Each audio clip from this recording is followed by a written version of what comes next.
কোরআন এবং হাদিসের আলোচনা শুনছেন, উলামায়ে কেরাম আলোচনা করছেন। এই জন্য দিল থেকে অন্তরস্থল থেকে আমরা সবাই আল্লাহ পাকের শুকর আদায় করি, আলহামদুলিল্লাহ। দিলের থেকে আরো একবার বলি আলহামদুলিল্লাহ। আল্লাহ তাআলার সন্তুষ্টির জন্য বলি আলহামদুলিল্লাহ। চিৎকার করে লাভ নাই যদি ইখলাস না থাকে, যদি দিল থেকে না হয়, এই আওয়াজ উপরে যায় না। মাইকের আওয়াজ কত দূর যাবে? আল্লাহ সুবহানাহু ওয়া তাআলা তো আরশের উপরে, সেটা অনেক দূর, আসমান পর্যন্তই তো জনগণ বিজ্ঞান পৌঁছতে পারে নাই। আল্লাহ সুবহানাহু ওয়া তাআলা পর্যন্ত আওয়াজ পৌঁছাবার কোনো প্রযুক্তি বর্তমান বিজ্ঞানের কাছে নাই, কিন্তু আল্লাহ সুবহানাহু ওয়া তাআলার কাছে একটা প্রযুক্তি আমাদেরকে তিনি দিয়ে রেখেছেন।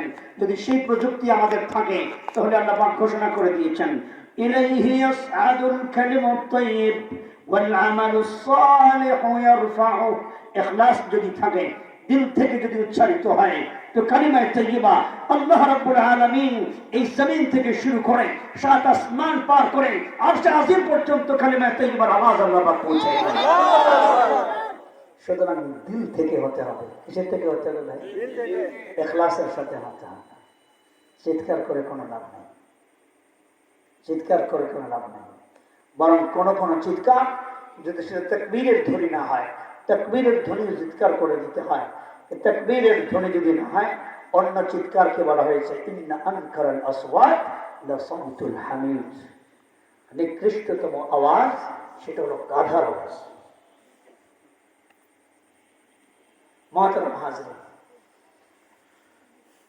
খাতমে নবুয়তের আলোচনার জন্য সুস্পষ্টভাবে ঘোষণা করা হয়েছে, নাম দেওয়া হয়েছে খাতমে নবুয়তের মাহফিল। আমার সম্মানিত মুহতারাম ইমাম উলামা পরিষদের উপদেষ্টাও বলে গেছেন যে তিনি আমরা কাছ থেকে জানতে চান।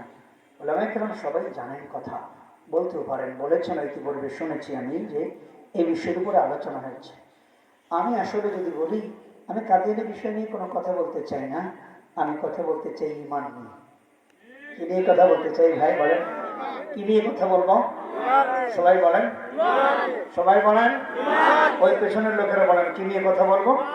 ঈমান নিয়ে কথা বলবো। ঈমান দুনিয়ার মধ্যে সব থেকে বড় দামি জিনিস। ঈমান আছে তো দুনিয়া ঠিক আছে, ঈমান নাই তো দুনিয়া ঠিক নেই। কি বলেন, ঠিক না ঠিক? একজন ঈমানওয়ালা আছে তো আসমান তার জায়গায় ঠিক থাকবে, জমিন তার জায়গায় ঠিক থাকবে, আসমানের সেই সূর্য ঠিক মতো উঠবে, চাঁদ ঠিক মতো আলো দেবে, স্নিগ্ধতা ছড়াবে, এই পাহাড় পর্বতগুলো তার জায়গায় ঠিক থাকবে, এই নদী নালাগুলো প্রবাহিত হতে থাকবে, প্রয়োজনে আল্লাহ পাক বৃষ্টিপাত করবেন, সবকিছু ঠিক থাকবে। একজন মাত্র মুমিন বান্দা যদি দুনিয়াতে টিকে থাকে, সবকিছু ঠিক আছে।